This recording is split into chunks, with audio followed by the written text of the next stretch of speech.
Commanders edge rusher Von Miller. You can listen to Von's podcast Free Range on the Odyssey app or download it wherever you get your podcast. Von's brought to you by Paul Henry's Window Installation. Schedule your no-pressure free estimate today at paulhenryswindows.com, your clear home improvement choice. What's going on, Von? Howdy, how's it going? Howdy. Is it windy out your way last night? Hell yeah, it was. Yes. Yeah, it was pretty windy. The wind's crazy right now. I know. You live in Leesburg. I live in Ashburn, so I'm like, 10 minutes from you. And I was telling JP, I said, man, I had so many Christmas decorations that were in my front yard because they just blew off my front porch. And it took me like 15 minutes this morning to clean it all up. It was a pain in my ass. Yeah, it's pretty windy. Hey, do you know who Kendrick Bourne is? You know Kendrick Bourne, right? Yep. Yeah. So there was a story that Kendrick Bourne, he hit an incentive because he went over 500 receiving yards this year. Got $500,000 for it. He got $500,000, and he bought his wife a Rolls Royce. All right, I'm guessing Rolls Royces are minimum $300,000 or $400,000. I guess the real nice ones are $1 million. I think that's stupid, by the way. I mean, I don't care what your wife wants. Don't buy her a $500,000 car. But we were talking about you, and I know you've got nice cars. And I told JP, I said, he's got a really nice, real SUV, but I don't think he's ever purchased something like a Rolls Royce. And he said, I'm not sure. What's the most expensive car you've ever purchased?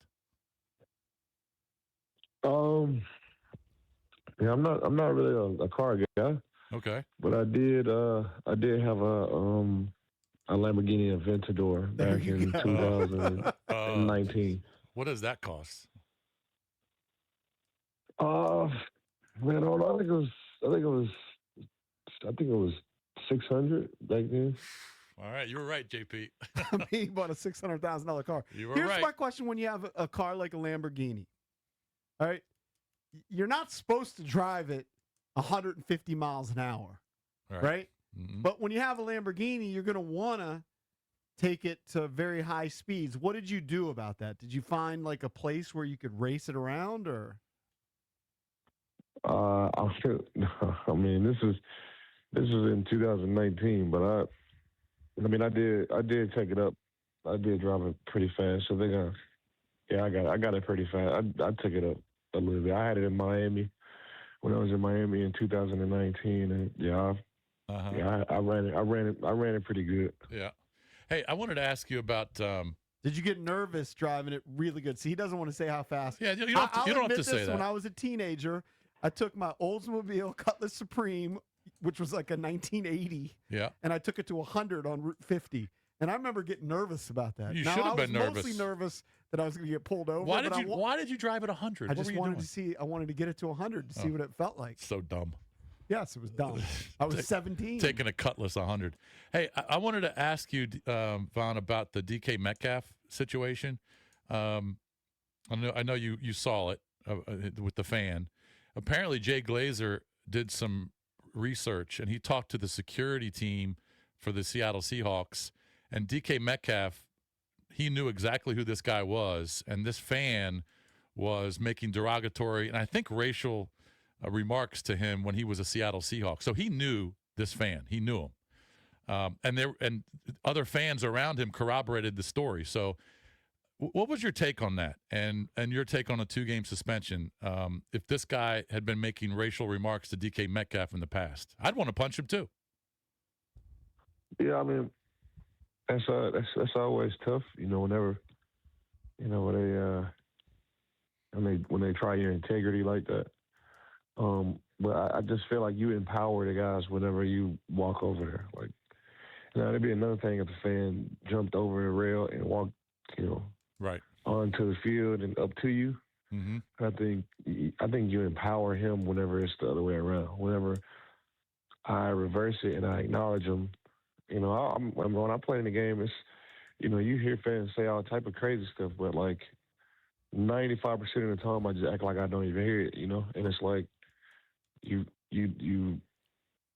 powerless like that. But DK's a great player, and we all come from different backgrounds, and whenever you whenever you try your pride or your ego like that, or you test your integrity, it happens. And but I'm not a fan of empowering, the fans like that. When you were younger, did you ever? I mean, as a veteran, you've learned to stay away from it. When you were younger, were you ever involved with anything like that? Nope, never in my 15 years. Smart. Yeah. All right, so Von. By the way, that hurt Pittsburgh because I don't know if you didn't watch the game, I'm sure, but Pittsburgh, they needed another downfield threat, and Aaron Rodgers, he couldn't throw to any of these other receivers. He needed DK Metcalf out there, and he's not going to have him there again against Baltimore on Sunday night for the division. So that suspension could cost them a playoff spot. Yeah, two-game suspension, that was tough, though. Like, one, take the money, one-game suspension. I think, the NFL, it was only 2 games left in the season, too. I think, the NFL was strategic and, taking DK away in that manner, though. But it definitely hurt him for sure. Yeah. Talking to Von Miller, who leads the Commanders with 8 sacks this season in his 16 games, 5 tackles for loss. How would you assess your season so far? I think, the most important thing at the very top of it is wins and losses. Mm-hmm. The outcome of, the games is definitely not what we wanted. Me individually, I think as a team as well, this is definitely not what we wanted. We came from last year. We won. We went to the NFC Championship. We won 11 games. It was so much, hype and enthusiasm coming into this season. So this is definitely not the season that we wanted as a whole. I think me personally, I think 8 sacks is crazy. I always set pretty high expectations for myself, and 8 sacks at 36 years old is pretty cool. So yeah, in the seasons like this where you can't get the top priority, then you got to settle for the second priority. And I think sacks, a season like this is pretty cool. I would want to have them both. I want to have 10 sacks and we win 12 games this season and go into the playoffs. But yeah, I learned a long time ago if you want to make God laugh, start making plans, and I just take it however it comes. What do you think's going to happen in the off season, just regarding you personally? I don't know. I really don't know. I mean, it's not like I'm not 24 years old. I can't I know you don't want to retire though. Yeah, I can't make any demands on where I want to play or who I want to play for. Right. So, I don't I just got to go with whatever the market is. I want to be back. I want to, be back with the Commanders. I still, believe in this team. I think just having one player back, just these last couple of games with Terry, just having Terry back, just that one player. Yeah. It's not even Jaden or any of the other guys. Right. That's not any of the guys on defense. It's not. That's not D. Wise or any of the guys that we had injured. Just having Terry back on the field, it's a totally different game. So just imagine if we could get Terry, Jaden back, guys on defense back. Yeah. Bring some more guys in, and do free agency. The draft, we're going to have a pretty high draft pick. So just think what type of team we'll be with all of that and the type of motivation that we have after, a season like this. This team is going to be ready to roll next year. And, I want to be a part of it, but like I said, I can't make any demands, or I just got to go with the market. Wherever the market takes me, that's where I'm going. I'm definitely playing next year, though. Well, someone's going to want you because you put up 8 sacks and limited snap count. So wherever the market takes me, that's where I'm going. I want to be back here. I want to be a Commander. Okay. So you've said on this show that you couldn't see yourself going to coaching down the road, but you could see yourself being a front office personnel guy, that you kind of fancy yourself a personnel guy. Yeah. So this is more kind of a fan question. So last year, the Commanders drafted Johnny Newton with the 2nd round, and there was a lot of hype. He had some injuries in college, but he was Big Ten Defensive Player of the Year. But we hadn't seen him do much until this 3-sack game. So give me kind of your personnel scouting report on Johnny Newton, because now fans are excited again about Johnny. It's a lot of things that you really can see as a fan. Johnny's been making plays all year, and his his effort to the ball. That's one thing that you can't coach.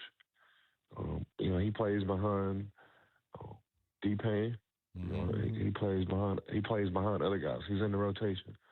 But having D-Payne didn't play this last game, and it was Johnny's game all game. Just go, Johnny. Just go, Johnny. Just go, Johnny. And I think that's the type of game that he can produce. But as far as like he's been making plays all season long, they might not show up on the stat sheet, but he's been making effort plays all season long. I think the Chargers game was an incredible game for him. Sometimes we turn on the film and we turn the film and we watch games from like last year. When he still has his dreads and stuff, and I think his number was different last year, and I'm like, who is that guy? Who's that guy? This guy. Right. And that's Johnny. He's been making plays this whole time, but the sack is definitely the most. The sack, tackle for loss, like force smoke, those type of plays are definitely the type of plays that grabs fans' attention, and he had a lot of them versus the Cowboys this week. By the way, I just learned this on Wikipedia, and Vaughn, maybe you can ask him about this. He has 4 brothers. Johnny Newton. Okay. Right? Okay. His real name is Jerzon. Okay. Right. His brothers, Jerquan, Jerwan, Jershwan, and I might be missing one, but they all have the same type of name. They all Jervon. sound like, they all sound alike. Did you know that, Vaughn? No, I didn't know that. I definitely. Yeah. It's Jerzon, Jervon, definitely- Jerquan, Jerwan, and Jershawn. They all got Jer at the beginning. They all got Jer. Yeah, I definitely poke fun at him whenever I see him. Yeah, you got something to talk about today when you see him. Hey, what's your take on the 17 games? I know you've been asked this a bunch of times, I'm sure, but I've never asked you this. Your take on the 17-game schedule and the possibility that Roger Goodell and the NFL moves the regular season to 18 games. I've been playing football my whole entire life, so I love playing football. I think it's ways to make that happen. There's pros and cons with both. I think you add another bye week in there. Mm-hmm. You give us 2 bye weeks. You get 2 bye weeks, 18-game season. I think that can be done. I think every 9 games you get a bye week. That's not. I don't think that's that bad. So you're okay with that? Yeah, you give us another bye week, then I can definitely play 18 games if you give us 2 bye weeks.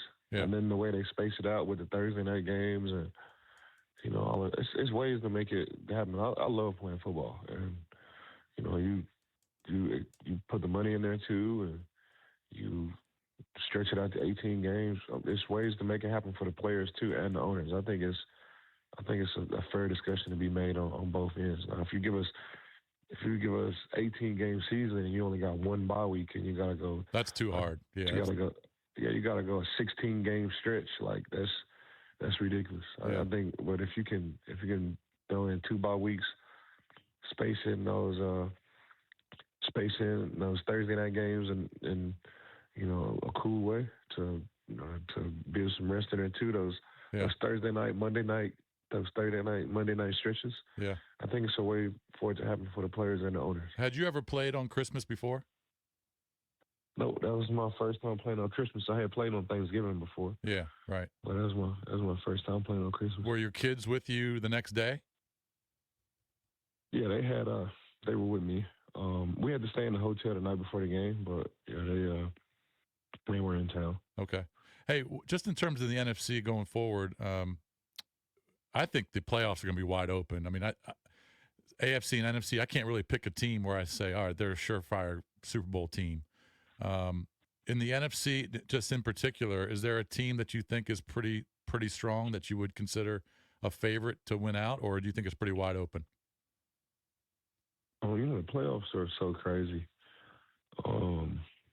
It's just, it's so wide open. You see the Rams lose yesterday, and they were like, my favorite. And then you see the Seattle Seahawks, like, continue to be strong and play well. Yep. But for my pick, I would have to go with the Seattle Seahawks. I would like to see the Seattle Seahawks versus the Buffalo Bills in the Super Bowl. I think that'll be a cool one, in my opinion. What do you think of Drake May?